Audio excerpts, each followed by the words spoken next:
Committee will come to order without objection. The chair is authorized to declare a recess at any time. We welcome everyone to today's hearing on oversight of the Department of Homeland Security. We welcome the Secretary here. The chair now recognizes the gentleman from Texas to lead us in the pledge. To flag the United States of America and to the republic for which it stands, one nation, under God, indivisible, with liberty and justice for all.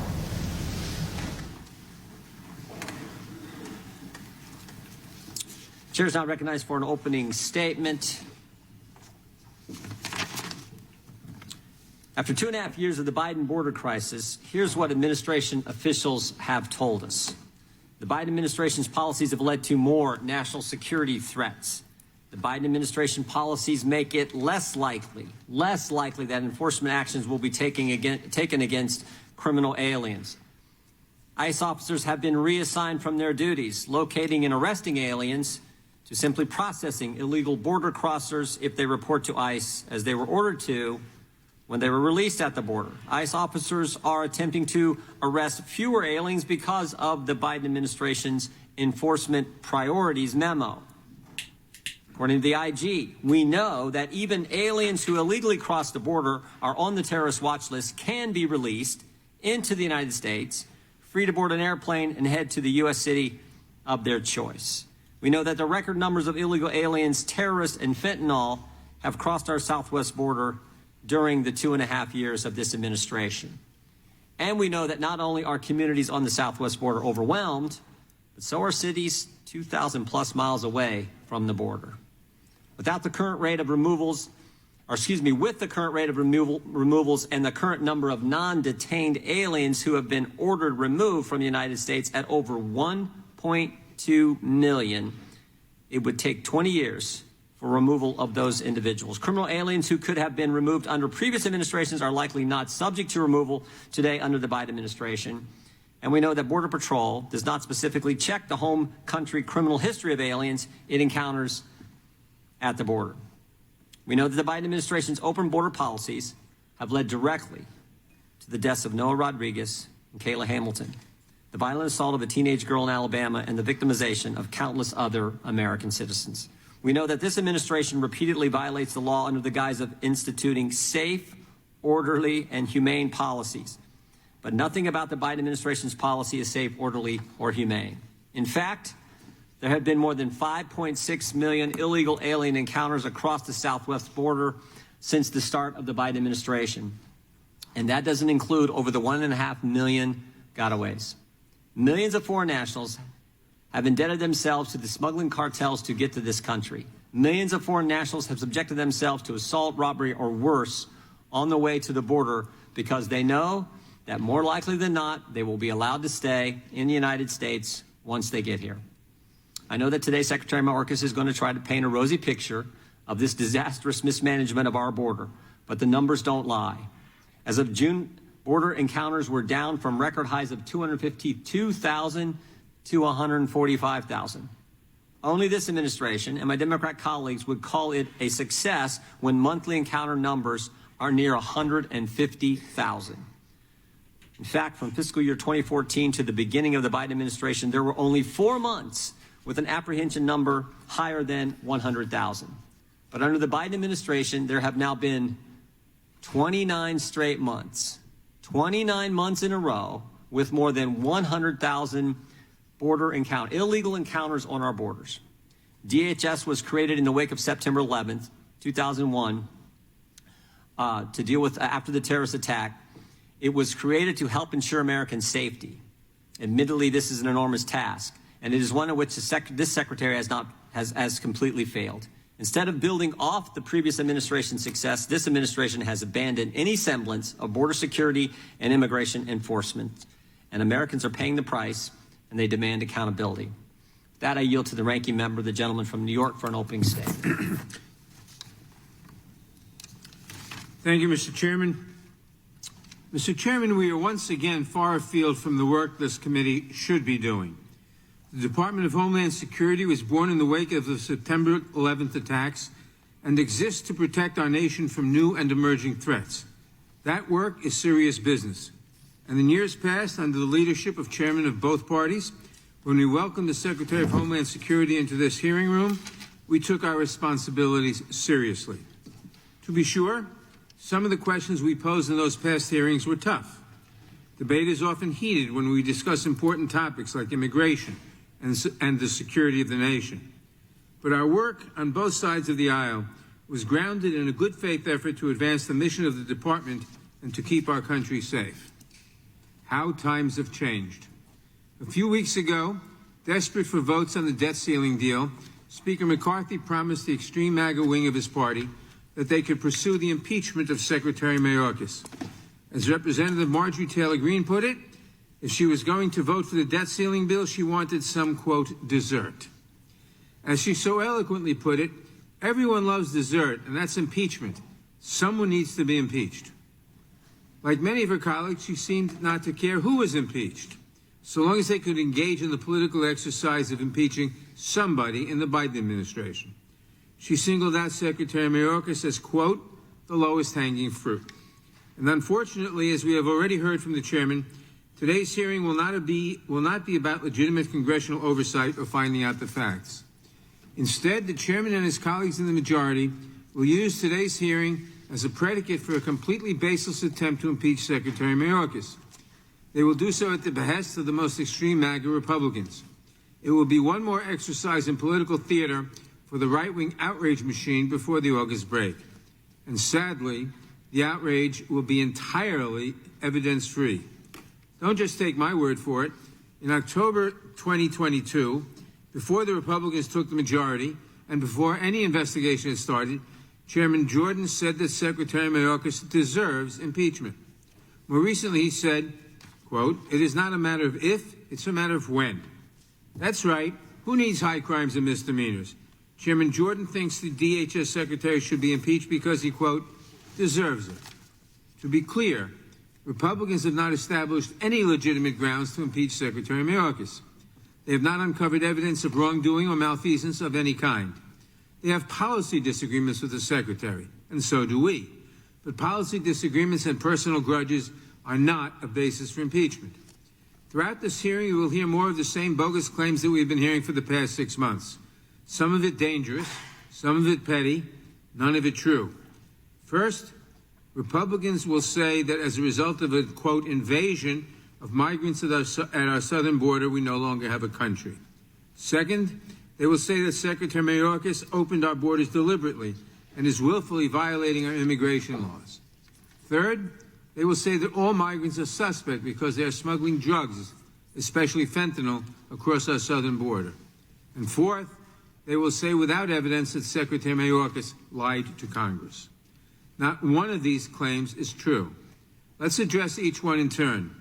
The invasion narrative some members push in this hearing room is bigoted, fact-free, and dangerous.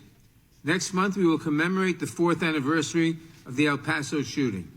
In 2019, a domestic terrorist walked into a Walmart in El Paso, Texas, and murdered 23 people and injured 22 others.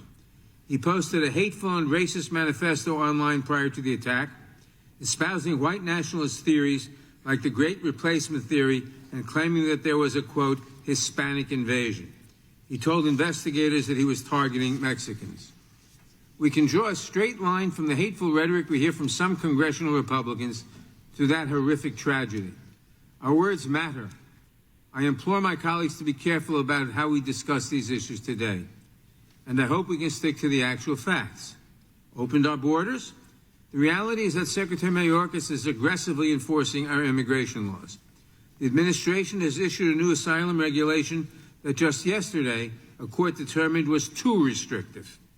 The administration has also opened additional legal pathways for migrants to come via refugee processing on a case-by-case parole determination.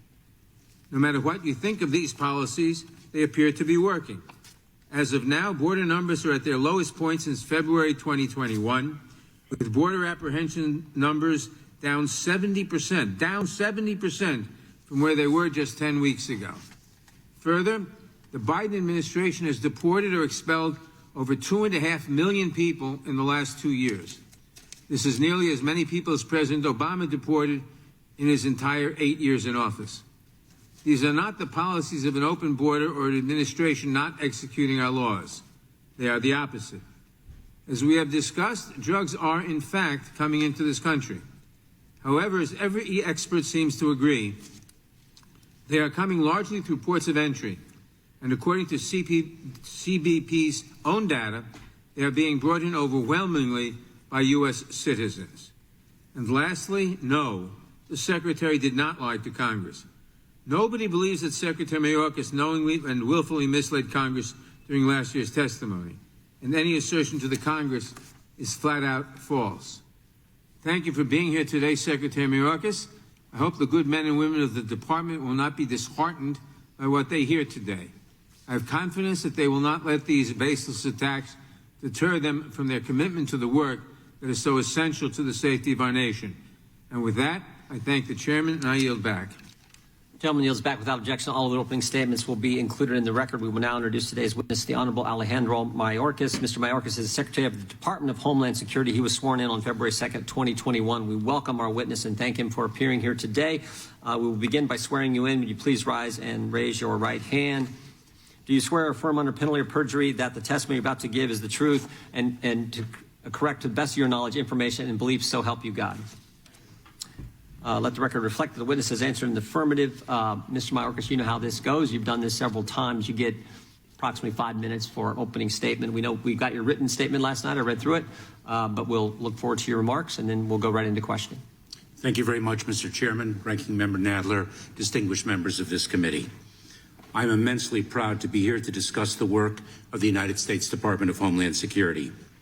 Every day, members of our extraordinary workforce, 260,000 selfless, dedicated, and talented public servants across the country and around the world, make sure that travelers reach their destinations safely, protect our shores and harbors, keep fentanyl and other deadly drugs from entering our country, help families rebuild after the devastation of a natural disaster, protect our ability to safely and securely turn on our computers, faucets, and lights, and secure our border despite the broken and outdated immigration system in which we operate.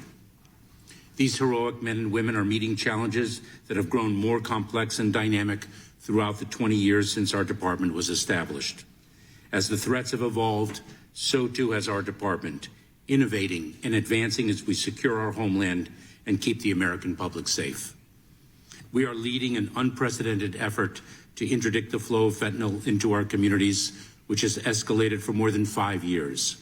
We seized nearly 2 million pounds of narcotics last fiscal year.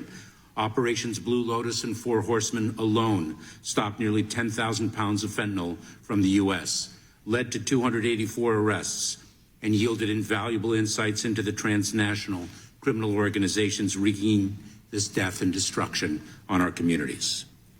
When our department was created after the tragedy of 9/11, foreign terrorists were our primary terrorism-related focus. While that concern certainly persists, the most prominent terrorism-related threat we now confront is from lone offenders and small groups already present here and radicalized to violence based on ideologies of hate, anti-government sentiments, false narratives, and personal grievances. Thanks to support from Congress, we have developed grant programs and distributed more than $50 million in funds to help communities prevent acts of targeted violence and terrorism. Our approach to managing the borders securely and humanely, even within our fundamentally broken immigration system, is working. Unlawful entries between ports of entry along the southwest border have consistently decreased by more than half compared to the peak before the end of Title 42. Under President Biden's leadership, we have led the largest expansion of lawful, safe, and orderly pathways for people to seek humanitarian relief under our laws, at the same time imposing tougher consequences on those who instead resort to the ruthless smuggling organizations that prey on the most vulnerable. We secured the first increase in Border Patrol agent hiring in more than a decade, and our campaign to disrupt and dismantle human smuggling networks has resulted in the arrest of nearly 14,000 smugglers. We have taken bold and decisive action to counter the cybersecurity threat from nation states like the People's Republic of China, Russia, Iran, and North Korea, and from cyber criminals around the world who who target our critical infrastructure and seek to hold schools, hospitals, police departments, and other institutions vital to our daily lives hostage for ransom.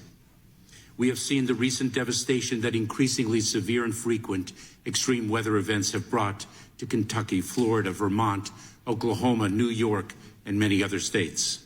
Our department, through FEMA, is working with partners across the federal government to support communities impacted by unprecedented natural disasters and help them strengthen their long-term recovery and resilience through grant funds, technical assistance, and on-the-ground support.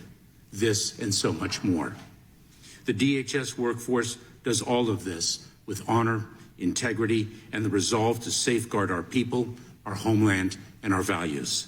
They perform bravely despite public attacks on their character and service, despite unfair and inadequate pay, and despite, as frontline agents repeatedly tell me, threats made against them and their families. These public servants deserve better. Supporting the men and women of DHS has been my top priority since taking office. We have expanded departmental efforts to solicit and incorporate feedback from personnel across all components and all levels, worked to ensure that every employee works in a high-quality facility, made new resources available across the department for employee mental health and well-being, and earlier this week, facilitated long overdue pay fairness for TSA personnel. Our department and this Congress need to work together as partners to address the threats and challenges America faces. We must fix our broken immigration system, fund the continuing protection of local communities, disrupt and dismantle transnational criminal organizations, and implement the latest technologies to advance our mission. Americans are safer today on the border, in the air, at sea, across the country, and around the world because of the Department of Homeland Security. Serving with the personnel of DHS is the greatest honor of my life. I look forward to continuing to work together on their behalf, and I look forward to your questions.